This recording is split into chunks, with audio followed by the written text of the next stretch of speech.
ખંભાળિયા નગરપાલિકાના ભ્રષ્ટાચારી શાસકોની આજીવિકા રૂપી કહીએ કે જેનું નભાવનું સાધન હોય એવી આ ગાંડીવેલ, જે દર વર્ષે એ લોકો આ ગાંડીવેલને સાફ કરવા માટે મસ્ત મોટું બજેટ ફાળવે છે, પણ ગાંડીવેલ એમને એમ ઊભી રહે છે.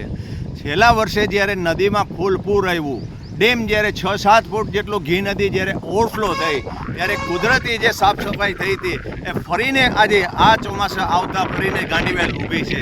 અત્યારે ગાંડીવેલથી ન માત્ર ખાલી પાજ છે ગંદી થાય છે, પણ એક 500 મીટરનું ખાલી એક મોટું એક પાઇપલાઇનનું જે નાખી અને પાજમાં જે ગટરનું પાણી ભરે છે ન ભરે અને નદીના આગળના જે સ્મશાનથી આગળ જો પહોંચાડી દઈએ તો આ ગાંડીવેલના સામ્રાજ્યમાંથી ખંભાળિયા ગામ છે મુક્ત થાય.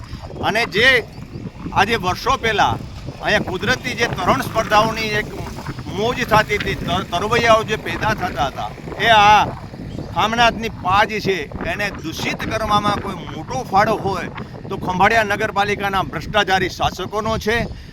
2 વર્ષ પહેલાં અહીંયા એક ખાતમુહૂર્ત થયું હતું ખામનાથ નદી પાસે એક બ્યુટિફિકેશનનો.